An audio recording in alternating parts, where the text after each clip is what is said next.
Ella está en primera clase. Eso tiene que ser un error. Esas 8 palabras, pronunciadas con desprecio, deshicieron una aerolínea valuada en $1.000 millones en menos de una hora.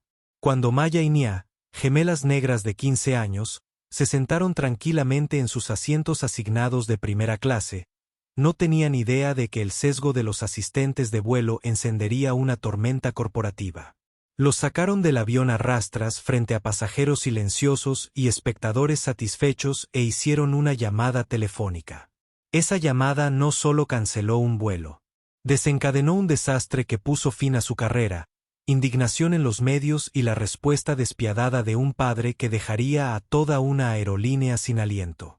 No creerás lo que pasó después. El aire en la cabina de primera clase del vuelo 723 de Stellar Air a Londres era una mezcla cuidadosamente seleccionada de lujo silencioso y oxígeno reciclado. Los asientos de cuero de color crema intenso ofrecían un marcado contraste con el azul brillante del cielo de Nueva York visible a través de las amplias ventanas ovaladas. Para Maya y Nia, 2 gemelas de 15 años, era un entorno con el que estaban familiarizadas, pero que nunca dieron por sentado. Eran viajeros experimentados, sus pasaportes eran un tapiz de sellos de los viajes de negocios de su padre y de las vacaciones aventureras de su familia. Maya, la más introspectiva de las dos, ya estaba perdida en una novela. Sus largas trenzas cayendo en cascada sobre el suave cuero de su reposacabezas. Nia, siempre observadora, estaba observando los detalles de la cabaña con el ojo perspicaz de un futuro arquitecto, con su cuaderno de bocetos abierto sobre la mesa de madera pulida. Estaban vestidos con lo que su madre llamaba una comodidad respetable. Pantalones deportivos a medida, sudaderas con capucha de cachemira y zapatillas impecables. Eran amables, tranquilos y ocupaban los asientos 2A y 2B. Su tranquilidad fue perturbada primero por un cambio sutil pero inconfundible en la atmósfera. Llegó en forma de una azafata llamada Clare. Clare tenía la sonrisa practicada y la presentación inmaculada de una veterana de 20 años de los cielos. Su cabello rubio estaba recogido en un recogido tan apretado que parecía estirar la piel alrededor de sus sienes, y su uniforme estaba impecablemente planchado. Se movió por la cabina con un aire de propiedad. Sus ojos recorrieron a los pasajeros, haciendo evaluaciones silenciosas y rápidas. Su mirada se detuvo en Maya y Nia. No era una mirada acogedora. Fue una mirada escrutadora, un destello de algo que no era exactamente confusión, sino más bien sospecha. Ella pasó junto a ellos sin decir palabra, atendiendo al caballero mayor del 1A, ofreciéndole una copa de champán antes de la partida con una sonrisa diferente. Luego ayudó a la pareja a cruzar el pasillo, riéndose de un comentario que hizo el hombre. Ella regresó hacia los gemelos. La sonrisa practicada había desaparecido y fue reemplazada por una línea fina y tensa. «Buenos días», dijo con un tono cortante. «Necesitaré ver sus tarjetas de embarque». Nia, imperturbable, levantó la vista de su cuaderno de dibujo. «Por supuesto». Metió la mano en el bolsillo lateral de su equipaje de mano, el que siempre usaban para los documentos, sacó 2 tarjetas de embarque nuevas y se las entregó. Clare los tomó, no con las yemas de los dedos, sino con un agarre fuerte y firme, como si estuvieran contaminados. Sus ojos se movieron de los nombres Maya Jackson, Nia Jackson, a los números de los asientos, 2A, 2B, y de nuevo a los rostros de las niñas. El silencio se prolongó. Fue un silencio esperado, cargado de preguntas no formuladas. ¿Hay algún problema?, Maya preguntó finalmente, levantando la vista del libro, con voz tranquila y serena. Ella ya había sentido ese tipo de escrutinio antes. Era un frío familiar y no deseado. Clare devolvió los pases, mientras la comisura de su labio se torcía en algo que no era una sonrisa. «Estos son asientos de primera clase». «Sí, lo sabemos», dijo Nia con un tono de acero en su voz. «Por eso estamos sentados en ellos». Otro pasajero, un hombre con un traje arrugado en la fila detrás de ellos, dejó escapar un bufido breve y burlón. No se molestó en ocultarlo. Los ojos de Nia se encontraron con los de él por una fracción de segundo, y él miró hacia otro lado, con una sonrisa satisfecha en su rostro. Clare ignoró el comentario de Nia. Sus ojos recorrieron sus cómodas vestimentas, un marcado contraste con los trajes de negocios y los vestidos de diseñador que los rodeaban. El juicio era palpable. A veces los pasajeros se confunden, dijo, con su voz teñida de una dulzura condescendiente. La cabina económica está justo al final del pasillo, en la parte trasera del avión. Puedo ayudarte a encontrar los asientos correctos si lo deseas. Fueron los asientos correctos los que lo lograron. La implicación era tan clara como la ventana que estaba a su lado. Estas no eran las personas adecuadas para estos asientos. No hay confusión, afirmó Maya, cerrando su libro con un golpe suave pero definitivo. Estos son nuestros asientos asignados. Estamos en la cabina correcta. La fachada de cortesía profesional de la azafata comenzó a desmoronarse, revelando una base de prejuicios crudos. Voy a tener que pedirte que te muevas, insistió, elevando ligeramente la voz, atrayendo la atención de los demás pasajeros. Estos asientos están reservados para nuestros viajeros premium. ¿Y qué pensáis que somos? Nia lo desafió, enderezando su postura. Ella se negó a dejarse intimidar. Su padre les había enseñado mejor. Nunca te acobardes, decía siempre. Ocupa el espacio que te corresponde. Miren, chicas, dijo Clare, dejando de lado cualquier pretensión de cortesía e inclinándose conspirativamente, aunque su voz era lo suficientemente fuerte para que las filas circundantes la oyeran. No sé cómo conseguiste esos billetes, si utilizaste millas de otra persona o si hubo algún tipo de error. Pero no se supone que estés aquí. Esta cabina está llena y estoy seguro de que las personas que realmente deberían estar en estos asientos llegarán en breve.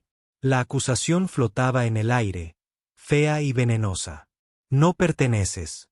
Sois unos fraudes. Los demás pasajeros de primera clase ahora miraban fijamente. Algunos tenían miradas de leve curiosidad, otros de clara diversión. Una mujer que sostenía un collar de perlas le susurró a su marido. Nadie intervino. Nadie ofreció una palabra de apoyo. En su silencio, fueron cómplices. Maya sintió un pinchazo familiar detrás de los ojos. Sintió una oleada de humillación y de ira, pero ella la reprimió, canalizando la compostura de su padre. Me gustaría hablar con su sobrecargo, dijo con voz firme. Oh, el capitán. Clare dejó escapar una risa corta e incrédula. El capitán está ocupado con los controles previos al vuelo y yo soy el sobrecargo en este vuelo. Ya tratarás conmigo. Ahora bien, ¿vas a mudarte por tu cuenta o necesito que yo te mude? Fue una amenaza, simple y llanamente. Maya y Nia intercambiaron una mirada.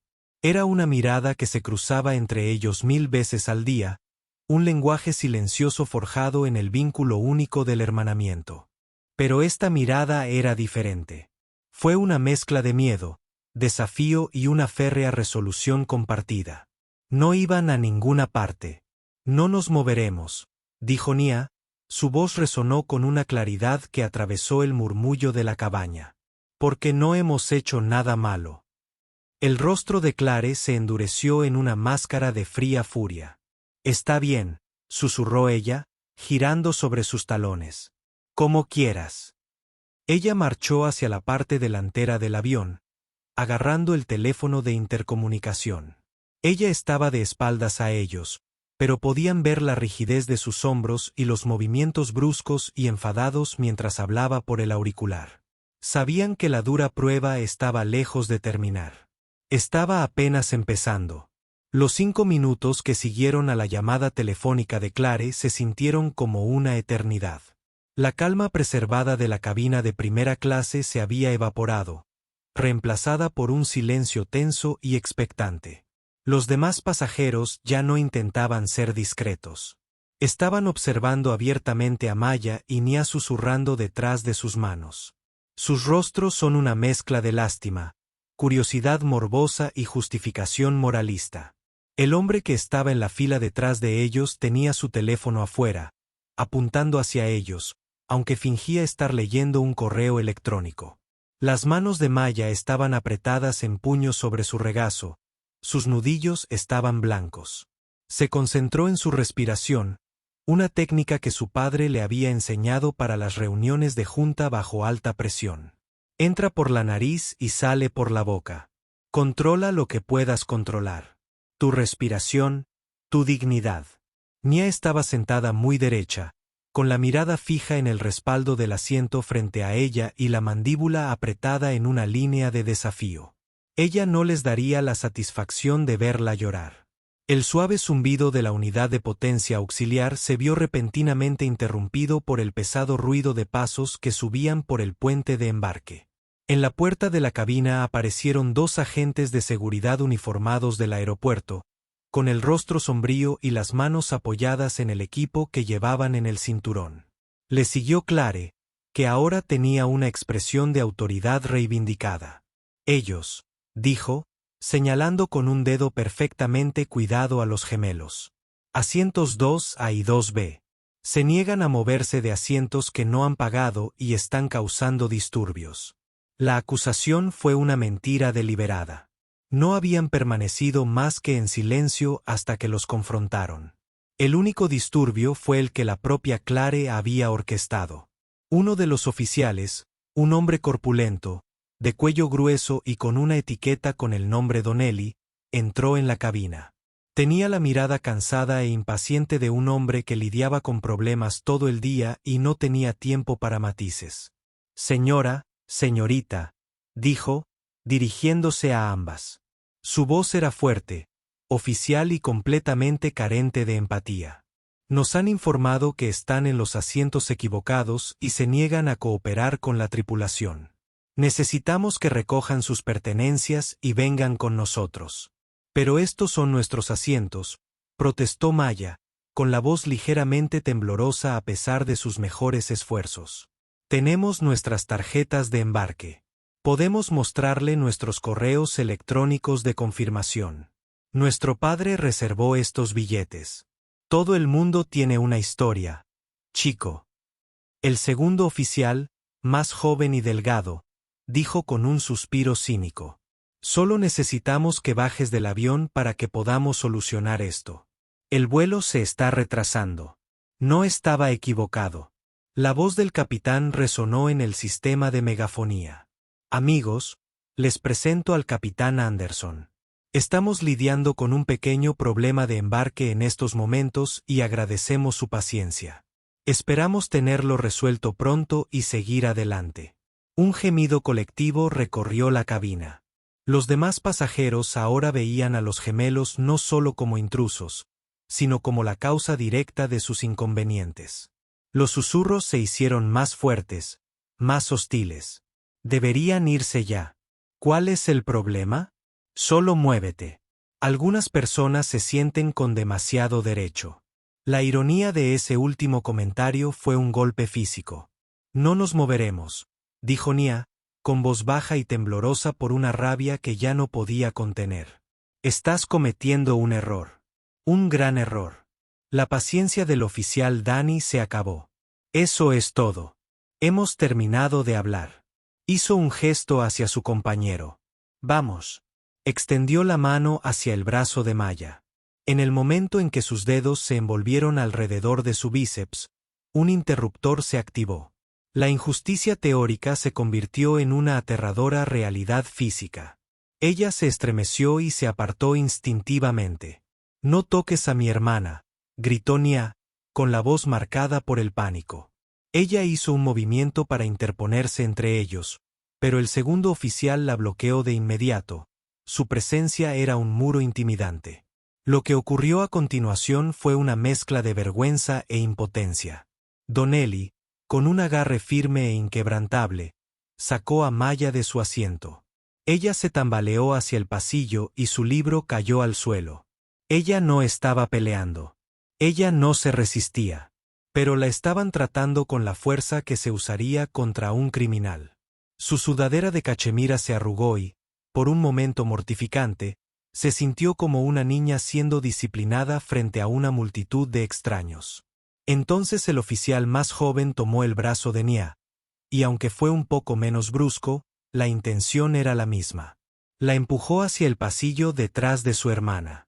El cuaderno de dibujo de Nia se cayó, esparciendo dibujos sueltos de edificios y puentes sobre la lujosa alfombra. Un dibujo a carboncillo de la Torre Eiffel, un recuerdo de su último viaje con su padre, cayó boca arriba. Los arrastraban, no a patadas ni a gritos, sino con una fuerza firme e inexorable que no admitía discusión. Los hicieron desfilar a lo largo de la cabina del primer pasajero, frente a los rostros silenciosos y fijos de los demás pasajeros. Maya miró a los ojos a la mujer con el collar de perlas. La mujer miró hacia abajo, repentinamente fascinada por sus propias manos. El hombre que había resoplado antes observó con una mirada de sombría satisfacción. Ni una sola persona habló por ellos. Cuando pasaron junto a la galera, vieron a Clare. Ella permaneció con los brazos cruzados, observando la procesión que había iniciado. La expresión de su rostro no era de triunfo, sino de satisfecha seguridad. Era la mirada de alguien que había confirmado sus propios prejuicios y que veía este espectáculo humillante como una restauración del orden natural. Los escoltaron a través del puente de embarque mientras los sonidos del bullicio del aeropuerto se hacían cada vez más fuertes. Las escaleras continuaban desde los agentes de la puerta, desde los otros pasajeros que esperaban para abordar, desde los transeúntes que estiraban el cuello para ver la conmoción. 2 adolescentes negras son sacadas de una cabaña de primera por personal de seguridad. La narración se escribió sola en la mente de los espectadores. Una historia de presunción, derecho y merecimiento. Una historia que era completamente venenosa y errónea. Cuando llegaron al final del puente de embarque y fueron depositados en el ambiente estéril del área de la puerta, el oficial finalmente soltó el brazo de Maya. Una marca roja ya se estaba formando en su piel. Miró a su hermana y por primera vez vio lágrimas brotando de los ojos de Nia. Nia, la fuerte, la desafiante, parecía completamente destrozada. La agente de la puerta, una mujer agobiada llamada Susan, miró a los oficiales y luego a las chicas, con el ceño fruncido por la confusión en su rostro. ¿Qué está sucediendo? Donnelly se negó a abandonar su asiento y gruñó. Perse dice que no pertenecen al primer lugar. La humillación dio paso a una ira fría y ardiente. La mente de Maya se aclaró. Las palabras de su padre resonaron nuevamente, pero esta vez fue una lección diferente. Cuando no escuchan razones, busca un micrófono más grande. Metió la mano en su bolsillo y sacó su teléfono. Sus manos temblaban tanto que apenas podía abrirla. Nia vio lo que estaba haciendo y un destello de esperanza atravesó su desesperación. ¿Qué estás haciendo? El oficial más joven preguntó, con tono sospechoso. Estoy haciendo una llamada telefónica, dijo Maya con voz peligrosamente baja. Se desplazó por sus contactos, pasó junto a sus amigos, pasó junto a su madre, hasta que encontró la entrada que estaba buscando. Era algo sencillo, pero tenía más poder del que cualquier persona en ese aeropuerto pudiera comprender. Papá, director ejecutivo. Ella presionó el botón de llamada.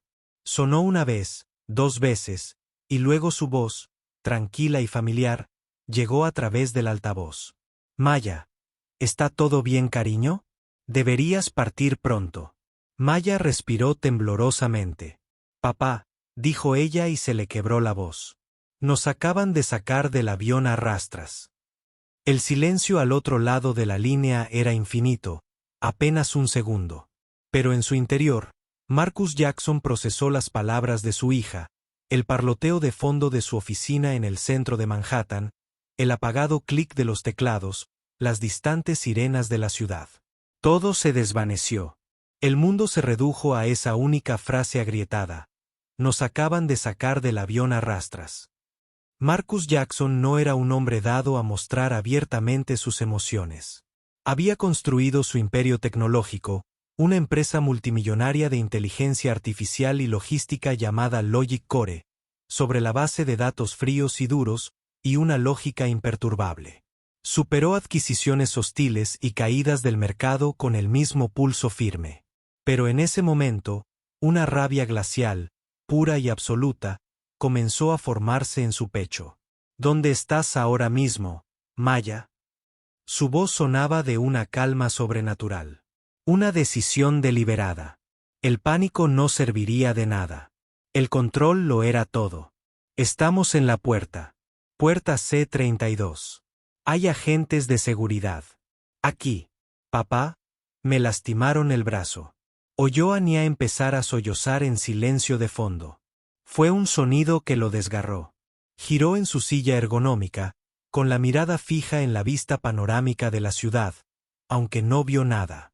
Ponme en altavoz, Maya, y levanta el teléfono para que me oigan. Maya hizo lo que le dijeron, con los dedos temblorosos manipulando la pantalla. Extendió el teléfono hacia el oficial Donnelly y la agente de la puerta, Susan. Mi nombre es Marcus Jackson.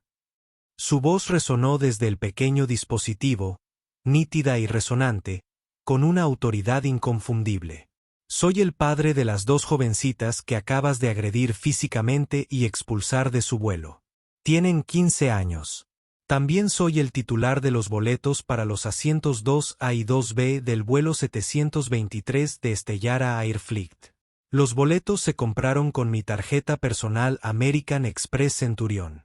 Soy miembro ejecutivo Platinum de Stellara Air y mi empresa Logic tiene un contrato de viajes corporativos exclusivo con su aerolínea por un valor aproximado de 50 millones de pesos al año. Un silencio atónito cayó sobre el área de la puerta. La expresión engreída del oficial Danny vaciló.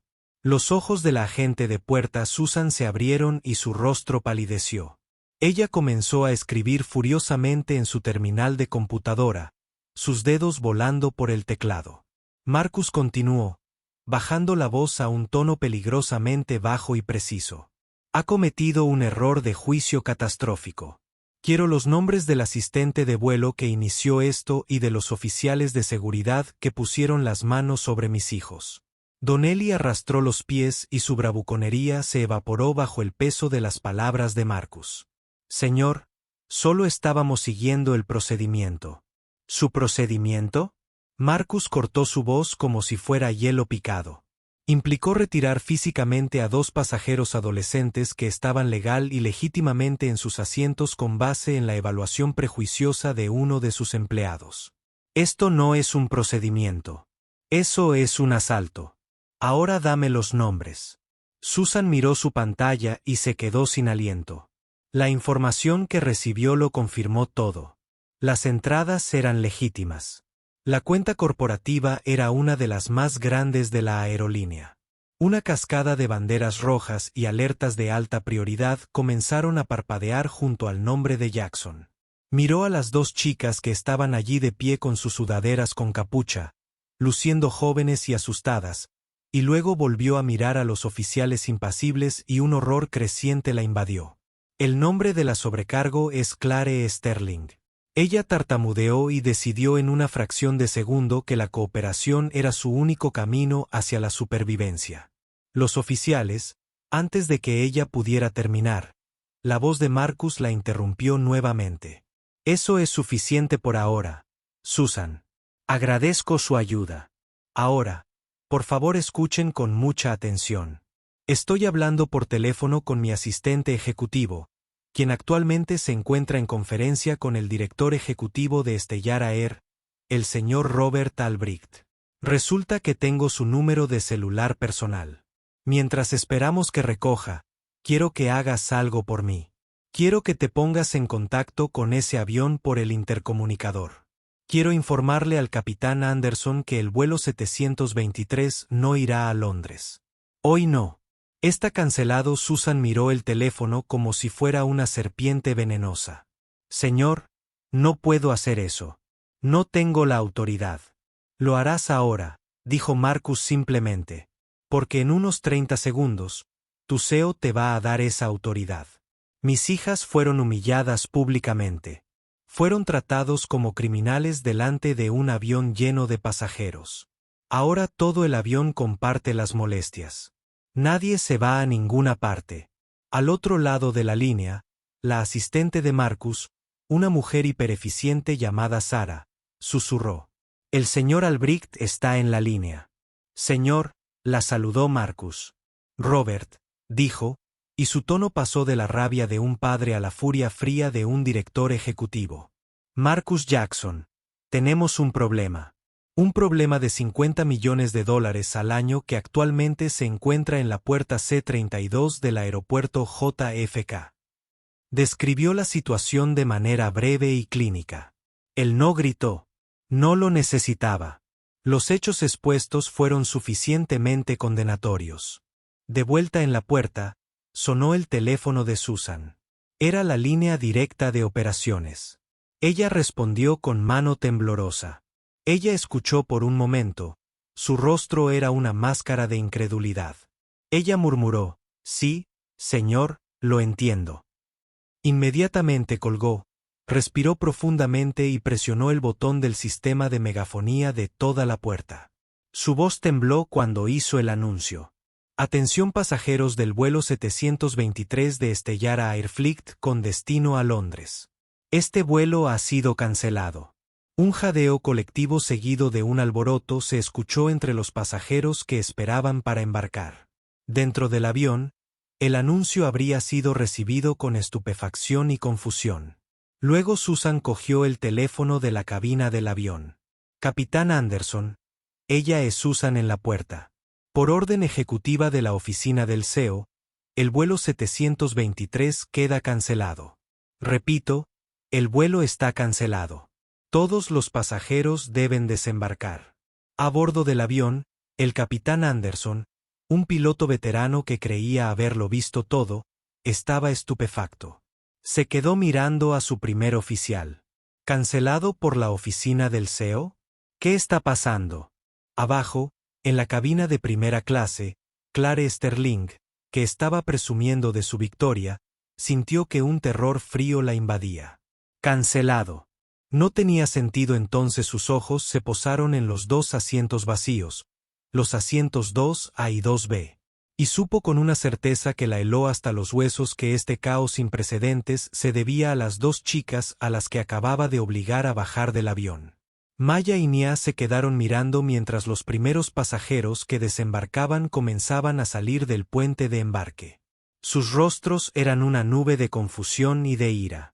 El hombre de la fila detrás de ellos, el que había resoplado, fue uno de los primeros en salir. Vio a los gemelos allí de pie, ya no parecían criminales, sino el centro tranquilo de una tormenta de su propia creación. Su presunción había desaparecido y fue reemplazada por una mirada de absoluto desconcierto.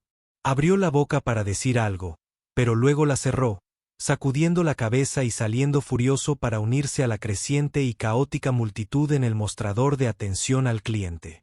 La llamada terminó. Marcus les había asegurado a sus hijas que un auto estaba en camino y que él se ocuparía de todo. Maya finalizó la llamada, con la mano firme ahora.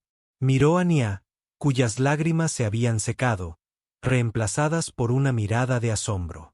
No acababan de ser escuchados. Habían sido amplificados. La humillación que habían sufrido ahora se transmitía a sus torturadores, magnificada 100 veces. Esto no fue solo karma. Esto fue un ajuste de cuentas.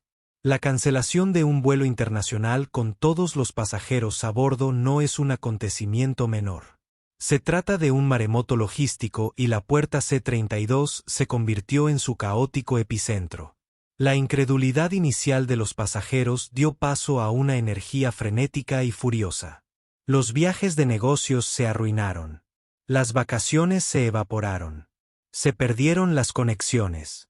La terminal, que alguna vez fue un lugar de colas ordenadas y anticipación silenciosa, se convirtió en una cacofonía de teléfonos que sonaban, quejas gritadas y niños que lloraban. Maya y Nia fueron conducidas por Susan, en estado de shock, a una pequeña oficina privada, lejos de la vorágine. Los dos oficiales de seguridad, Donnelly y su compañero, habían desaparecido, probablemente convocados a una reunión que sería el principio del fin de sus carreras. A través de la pared de cristal de la oficina, los gemelos pudieron ver a los pasajeros con los que habían compartido la cabina de primera clase. Su privilegio y su serenidad se habían desintegrado. La mujer con el collar de perlas apuntaba con el dedo a un agente de la puerta atribulado, con voz estridente. Su marido estaba de pie junto a ella, con el rostro hinchado de rabia, gritando en su teléfono acerca de una reunión de fusión perdida en Canary Wharf. El hombre que les había resoplido intentaba frenéticamente volver a reservar en otra aerolínea, solo para que le dijeran que todo estaba agotado. Sus inconvenientes, su enojo, su derecho, todo estaba a la vista, despojado del barniz cortés de la cabina premium. Habían observado en silencio la humillación de los gemelos y ahora estaban transmitiendo en voz alta la suya propia. Pero el foco del caos era Clare Sterling. Se vio obligada a descender del avión junto con todos los demás. Su autoridad como sobrecargo perdió todo valor. Mientras caminaba por la pasarela de embarque, tuvo que pasar por los asientos vacíos 2A y 2B, un claro monumento a su catastrófico error de juicio. Cuando salió a la zona de la puerta y vio el pandemonio, la realidad de lo que había hecho comenzó a instalarse, fría y pesada como el plomo. Ella quedó inmediatamente rodeada. No por sus superiores, todavía no, sino por los furiosos pasajeros de su cabina. ¿Qué diablos pasó? ¿Clare? El hombre del 1A exigió, habiendo desaparecido su anterior deferencia. En un momento estás arrojando a 2 niños desde un avión y al siguiente estamos todos castigados. ¿Están ambos relacionados? Esto es culpa tuya. Otra mujer gritó, señalándola.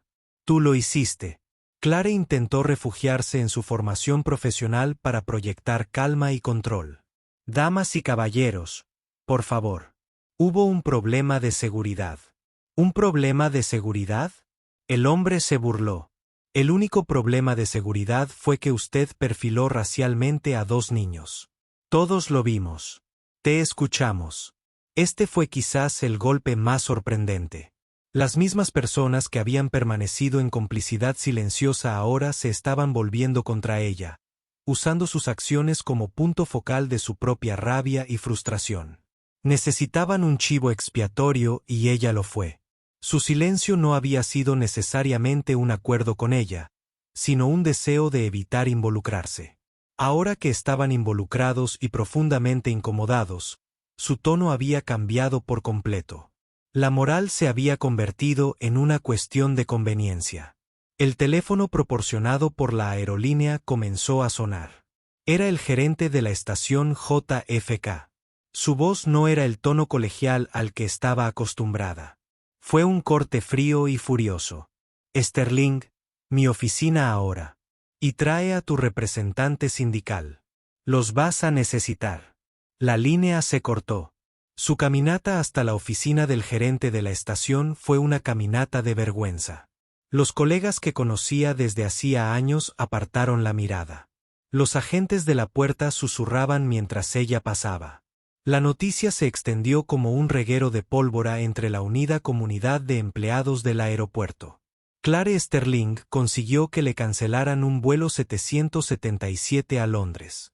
Todo por culpa de 2 pasajeros. La historia ya se estaba convirtiendo en leyenda. Dentro de la oficina del jefe de estación, el ambiente era gélido. Su representante sindical estaba allí, un hombre llamado Gary, que ya parecía exhausto. Pero fue la otra persona en la habitación la que le heló la sangre. Una mujer de rostro severo del departamento jurídico corporativo de Stellara había sido enviada desde el centro de la ciudad. El interrogatorio fue brutal y directo. Señorita Sterling, ¿puede explicar por qué cuestionó la validez de las tarjetas de embarque de los pasajeros Maya y Nia Jackson? No parecían pertenecer al lugar. Las palabras sonaron endebles y prejuiciosas incluso para sus propios oídos, despojadas de la autoridad justa que había sentido en el avión. ¿Cómo es exactamente un pasajero de primera clase, señorita Sterling? La abogada preguntó, con su bolígrafo suspendido sobre un bloc de notas. Clare tartamudeó. Bueno, normalmente son personas mayores y se visten para el trabajo. Entonces, tu decisión se basó en su edad, su vestimenta y su actitud, agregó Clare desesperadamente. Ellos fueron desafiantes. ¿Desafiante a qué? De su acusación infundada de que eran ladrones. Ella no tenía buenas respuestas. Cada palabra que pronunciaba cavaba un hoyo más profundo para ella. Habló del procedimiento, de su derecho como sobrecargo de garantizar la integridad de la cabina. Pero el abogado desmanteló sus argumentos con precisión quirúrgica. Accedió al manifiesto de pasajeros en su tableta. Señorita Sterling, yo estaba a punto de hacerlo. Pero no lo hiciste. Si lo hubieras tenido, habrías visto el estatus ejecutivo platino. Habrás visto el enlace de la cuenta de viajes corporativos. Habrías visto una docena de banderas rojas diciéndote que tuvieras cuidado. Pero tú elegiste no mirar. ¿Por qué? Clare no pudo responder. La verdad era demasiado fea. Ella no había mirado porque ya había tomado una decisión en el momento en que vio a dos adolescentes negros en su impecable cabaña. Ella había visto lo que esperaba ver, no lo que realmente había allí. Sus prejuicios la habían cegado ante los hechos. La reunión terminó con ella siendo suspendida inmediatamente sin goce de sueldo en espera de una investigación completa. Se le ordenó entregar su identificación laboral. Mientras deslizaba la tarjeta de plástico sobre la mesa pulida, sintió que una parte de su identidad se desvanecía con ella. Durante 20 años, fue Clare Sterling, sobrecargo de Stellar Air. Fue más que un trabajo. Era su estatus, su mundo. Construyó su vida en torno al glamour de los viajes, el respeto que imponía en la cabina, el orden claro y estratificado de las cosas donde cada persona estaba en su lugar correspondiente. Al salir de la oficina, despojada de sus credenciales, tuvo que caminar de regreso a través de la terminal principal. El panel de salidas era un mar rojo. Cancelado, cancelado, cancelado. El vuelo 723 tuvo solo una víctima. El efecto dominó estaba paralizando las operaciones en todos los ámbitos. El coste financiero de este único acontecimiento, la compensación a los pasajeros, las tasas aeroportuarias y la pesadilla logística ascenderían a millones. Y luego los vio al otro lado de la terminal, cerca de una salida privada. Maya y Nia fueron recibidas por un hombre vestido con un traje elegante. Los envolvió en un abrazo. Su rostro era una máscara de preocupación y amor. Secó una lágrima de la mejilla de Nia con mano suave. Era Marcus Jackson. Él levantó la vista y sus ojos, fríos y afilados como diamantes, se encontraron con los de Claire al otro lado del espacio lleno de gente. Él no frunció el ceño. Él no hizo ningún gesto. Él simplemente la miró. Y en esa mirada, Clare Sterling comprendió el aterrador alcance de su error. No se trataba solo de un vuelo cancelado o de la pérdida de un trabajo. Ella no solo había provocado a un pasajero. Había despertado a un gigante dormido. Y esto, se dio cuenta con una certeza enfermiza, era solo el comienzo de su caída libre. El karma duro apenas estaba comenzando. La historia del vuelo 723 no se quedó dentro de los confines del aeropuerto JFK. Cuando el chofer de Marcus Jackson estaba manejando por el tráfico que salía de Queens, el incidente ya había atravesado los muros de contención de las comunicaciones corporativas y estaba empezando a filtrarse en la conciencia pública. Un pasajero de la cabina económica, un bloguero tecnológico que había olido una historia, había tuiteado en vivo toda la saga desde su asiento, desde el retraso inicial hasta la sorprendente cancelación y el rumoreado motivo. Su hilo, completo con fotos granuladas del caos en la puerta, se estaba volviendo viral. La vergüenza estelar y la justicia estelar para Maya y Nia eran tendencia incluso antes de que Clare Sterling fuera suspendida. Pero a Marcus Jackson no le interesaba un juicio por las redes sociales. Eso fue desordenado e impredecible. Operaba en un mundo de contratos, influencia y consecuencias. El padre protector emocional que había consolado a sus hijas en la terminal ahora había cedido totalmente ante el despiadado CEO. A la mañana siguiente, Se convocó una reunión de emergencia de la Junta Ejecutiva de Stellar Air. La atmósfera en la reluciente sala de juntas de Manhattan era furiosa. Sus acciones habían sufrido una caída del 4% en las cotizaciones previas a la comercialización basándose únicamente en los rumores. Su director general, Robert Albrecht, un hombre cuyos trajes a medida normalmente parecían confeccionados sin esfuerzo, parecía demacrado. No se trata solo de sacar la cuenta lógica, anunció Albrecht con voz grave. Eso fue solo el primer paso. Expuso las exigencias que Marcus Jackson le había transmitido en una llamada a las 5 de la mañana de esa mañana. No fue una negociación. Fue un ultimátum. Primero, Marcus exigió una disculpa pública y sin reservas. No una declaración corporativa vaga sobre no cumplir con las expectativas de los clientes, sino una admisión detallada de lo sucedido a sus hijas, mencionando los prejuicios específicos en juego. La disculpa debía ser emitida por el propio Robert Albrecht. Segundo, exigió el despido inmediato de Clare Sterling y los 2 agentes de seguridad involucrados. Ni suspensión, ni reentrenamiento, sino despido. Tercero, y este fue el golpe maestro, exigió que Stellar Air se asociara con una fundación de su elección, dedicada a la equidad racial y la educación para jóvenes desfavorecidos y financiada con una dotación de $10 millones. Además, exigió que Stellar implementara un programa obligatorio de capacitación integral sobre discriminación y desescalada para sus 50.000 empleados, desde los manipuladores de equipaje hasta la junta directiva. El programa debía ser diseñado y aprobado por una firma externa de diversidad, equidad e inclusión, DEI, también elegida por Marcus. Capacitación obligatoria de $10 millones para toda la empresa. Uno de los miembros de la junta, un veterano curtido de la industria aérea llamado Harrison, se quejó. Eso es una locura. No podemos dejar que un cliente dicte nuestra política corporativa y filantropía. No es solo un cliente, Harrison. Albrecht replicó, dando un golpe en la mesa.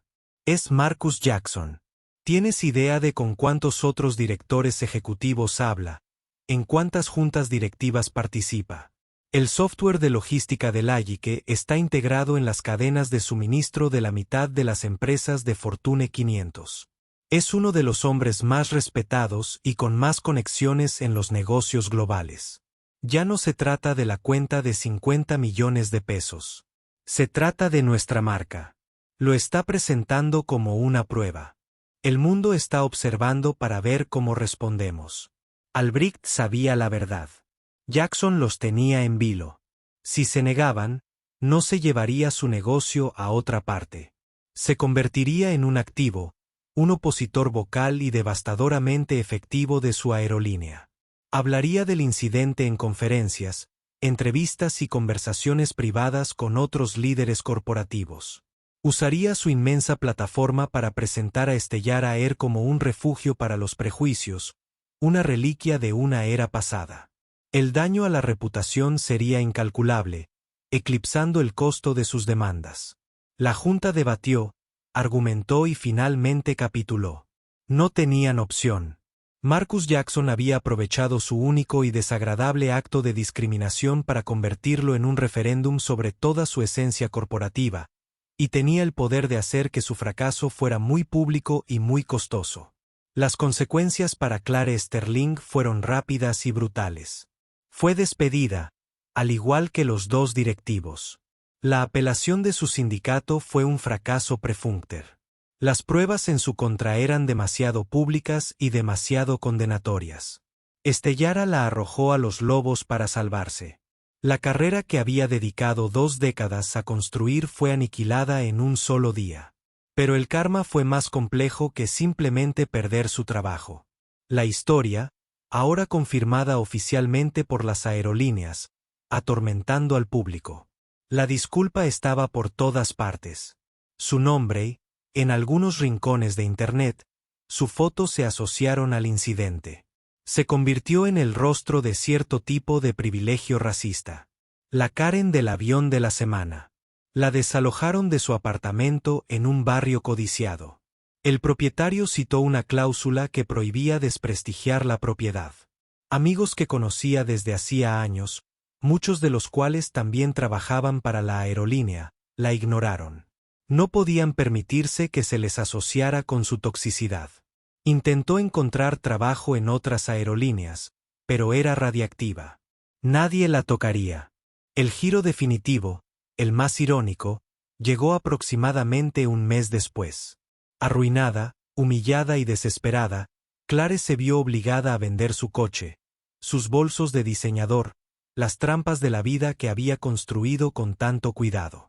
Tuvo que mudarse a un apartamento diminuto y deteriorado en un barrio de bajos recursos, el tipo de lugar que habría despreciado apenas unas semanas antes.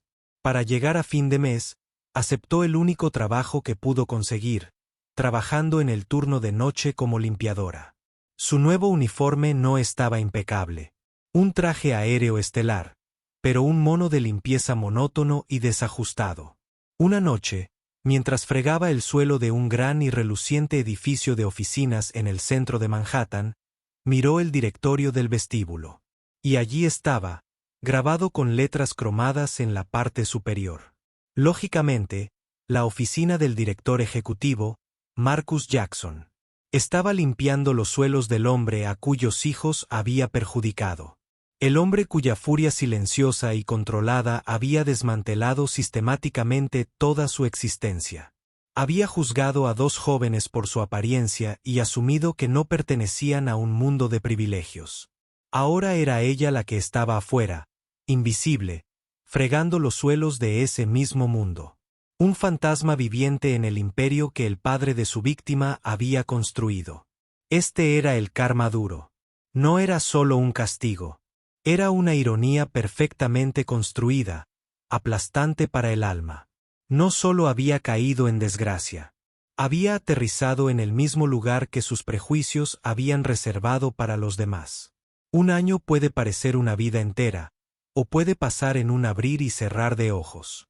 Porque para aquellos relacionados con el vuelo 723 de Stellara, fue ambas cosas.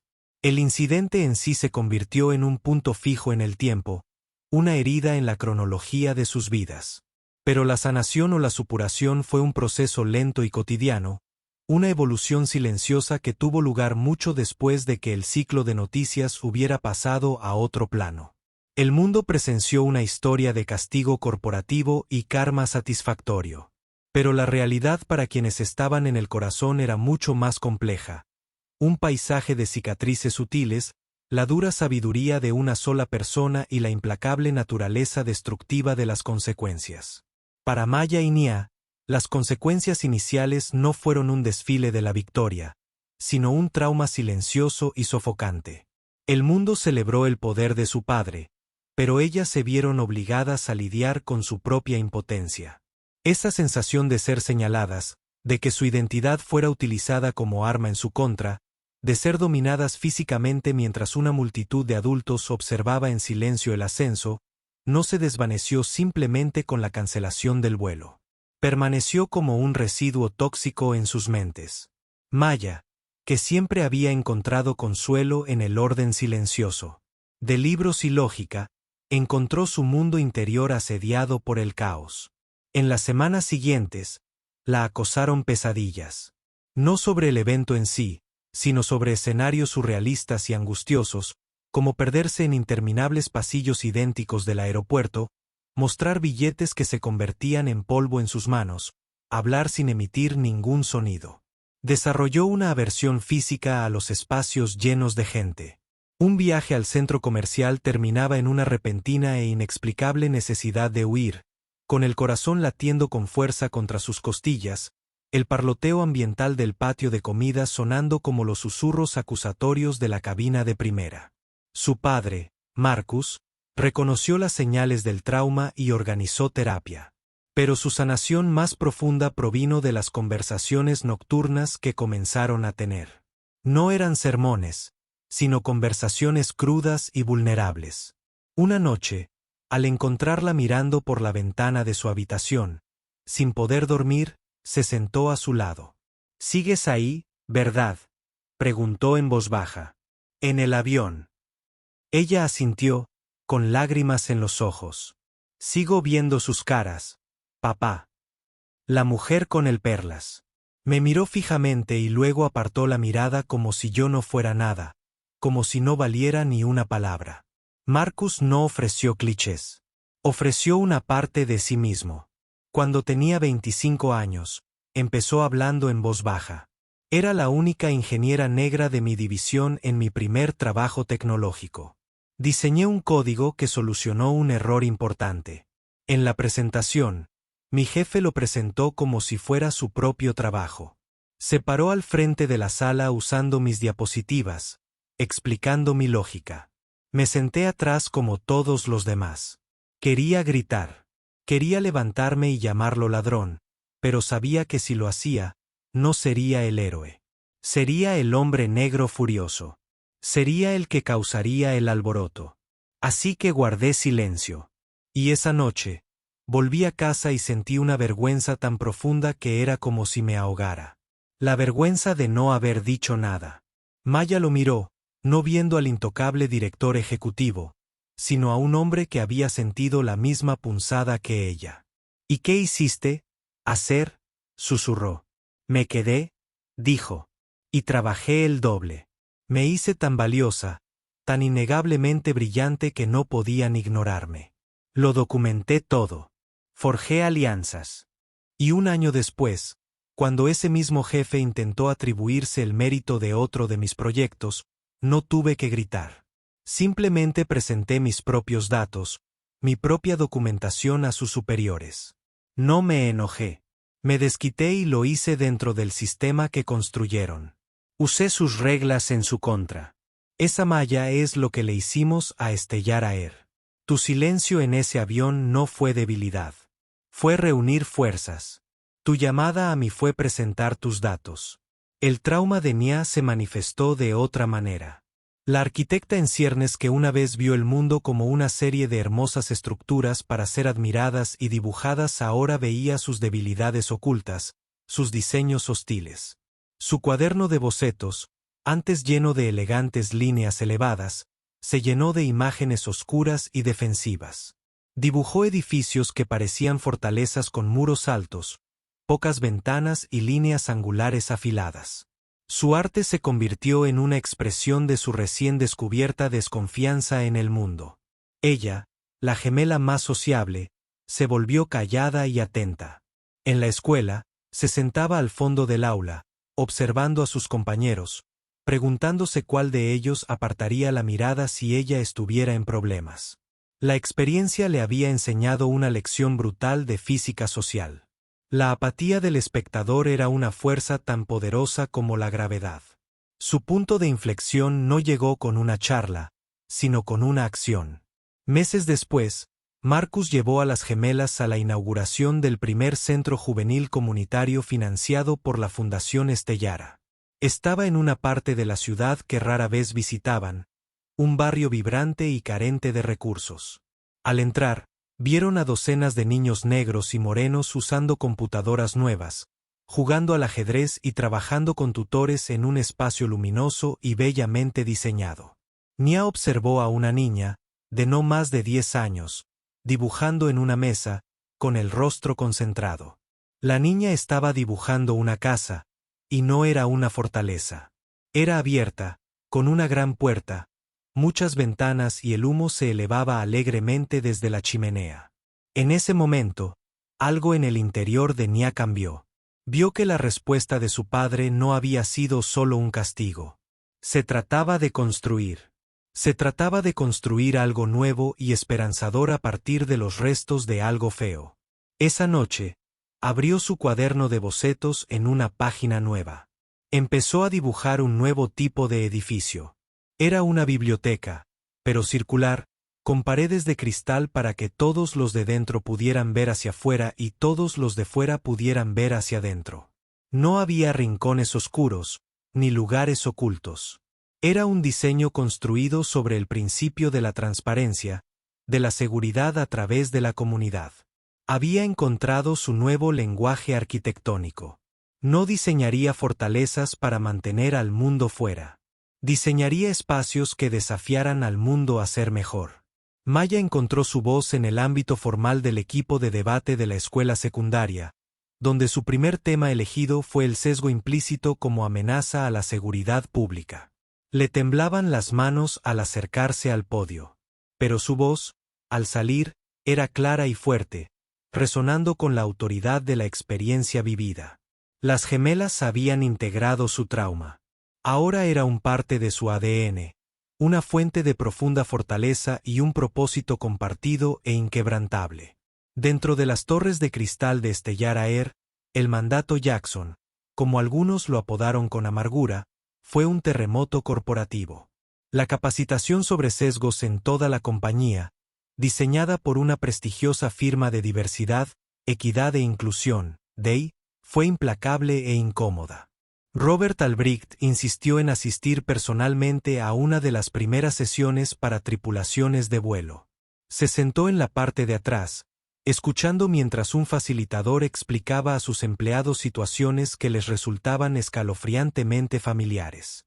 Observó cómo los auxiliares de vuelo veteranos, personas que habían trabajado con Clare Sterling durante años, se irritaban ante las sugerencias. «Tenemos un sinfín de cosas que hacer antes del despegue», se quejó uno. «No tenemos tiempo para psicoanalizar a cada pasajero». «No se trata de psicoanálisis», respondió con calma el facilitador. «Se trata de hacer una pausa antes de actuar. Se trata de preguntarse, ¿mi respuesta se basa en el comportamiento de esta persona o en una historia que me estoy contando sobre esta persona?» El cambio no fue instantáneo. Fue un proceso lento y doloroso. Pero Albrecht, humillada y genuinamente cambiada por la experiencia, perseveró sin descanso. Sabía que su legado y la supervivencia de la aerolínea dependían de ello. La verdadera prueba del cambio llegó 6 meses después. Un informe interno aterrizó en su escritorio sobre un vuelo procedente de Atlanta. Un joven negro, un músico famoso que viajaba de incógnito con una sudadera con capucha y vaqueros, estaba sentado en primera clase. Un nuevo asistente de vuelo formado bajo el nuevo programa había sentido un destello de la vieja sospecha. Pero ella se detuvo. Ella revisó su manifiesto. Ella vio el nombre. Y en lugar de cuestionar su presencia, se acercó a él y le dijo: «Señor Davis, bienvenido a bordo. Soy una gran fan de su último álbum. ¿Puedo traerle algo antes de que despeguemos?» El músico, que se había estado preparando para una confrontación, quedó tan sorprendido que luego tuiteó al respecto, calificando a Stellar Air de elegante y la única forma de volar. Albrecht sabía que ese único tuit valía más que 100 comunicados de prensa. Aún quedaba un largo camino por recorrer, pero el barco iba girando lentamente. Para Clare Sterling, no había ningún barco hacia el cual virar. Solo existía el interminable océano gris de su nueva realidad. Su vida se convirtió en una serie de círculos descendentes de humillación. El trabajo como limpiador nocturno en el edificio Logic fue la ironía aplastante final, un remate kármico pronunciado con brutal precisión. Sus días se invirtieron. Ella dormía cuando el mundo estaba despierto y trabajaba cuando estaba dormido. Un fantasma que ronda los espacios de poder que una vez navegó con facilidad. La parte más difícil del trabajo era el silencio. Le dio demasiado tiempo para pensar, para reproducir una y otra vez la escena del vuelo 723. Estaba limpiando una mesa de la sala de juntas y de repente veía el rostro de Nia, con el desafío endureciéndose en sus ojos. Ella estaría puliendo el cristal de la ventana de un rascacielos y vería el reflejo de la mujer que solía ser. Seguro, respetado, inmaculado. Ahora todo lo que veía era una mujer cansada con un mono gris barato, con el pelo atado en un moño desordenado y las manos enrojecidas por los limpiadores químicos. Ella nunca sintió remordimiento puro. Era un sentimiento demasiado complejo para que ella pudiera comprenderlo. Lo que ella sentía era un profundo pozo sin fondo de autocompasión, cuajado de un amargo resentimiento. Ella estaba resentida con los gemelos por estar allí, por no ser quienes ella pensaba que eran. Ella estaba resentida con Marcus Jackson por su inmenso e inexpugnable poder. Ella estaba resentida con sus colegas por abandonarla y con los pasajeros por volverse contra ella. En su mente, ella era la víctima, una mujer cuya vida había sido arruinada por un simple error. El giro final de la situación llegó durante la temporada navideña. El vestíbulo de la lógica estaba decorado con una enorme pantalla digital que mostraba saludos festivos y momentos destacados de la empresa. Una noche, mientras Clare estaba vaciando los cubos de basura, apareció una nueva imagen. Era una foto de la familia Jackson, Marcus, su esposa y los gemelos de pie frente al nuevo centro juvenil. Estaban sonriendo, rodeados de niños felices. Debajo del título se leía, la familia Jackson y la Fundación Logicore, construyendo juntos un futuro más brillante.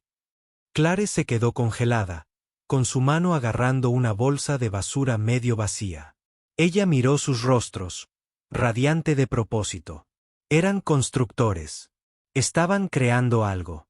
Y ella fue quien limpió lo que otros dejaron atrás. Ella había tratado de ponerlos en su lugar, y al hacerlo, había quedado relegada a un portero invisible, puliendo para siempre la imagen de la familia a la que había perjudicado. Un testimonio viviente del hecho de que el karma no siempre es un rayo. A veces es simplemente el peso aplastante de una vida que nunca quisiste, ganada con tus propias decisiones. Se apartó de la pantalla, cogió su carrito y lo empujó hacia la oscuridad resonante del pasillo vacío. Había más trabajo por hacer. Entonces, ¿qué podemos sacar de esto? Es un duro recordatorio de que en 2025, los prejuicios aún pueden llevar un uniforme profesional y una sonrisa educada. La historia de Maya y Nia es un testimonio de la silenciosa dignidad y la inmensa fuerza que se necesitan para hacer frente a la injusticia, incluso cuando uno es superado en número y avergonzado públicamente. Pero también es una historia de consecuencias poderosas y justas. Esto demuestra que cuando tienes una plataforma, tienes una responsabilidad. Y Marcus Jackson lo utilizó no solo para vengarse, sino para lograr una reforma sistémica, convirtiendo una lección dolorosa para sus hijas en un poderoso legado para innumerables personas más. No se trataba solo de un vuelo cancelado. Se trataba de que el proyecto de ley sobre prejuicios finalmente debía presentarse. Si esta historia te conmovió, si crees que la dignidad no es un artículo de lujo, entonces por favor dale a me gusta. Comparte este video con alguien que necesite escucharlo y suscríbete al canal para conocer más historias reales de drama, justicia y karma.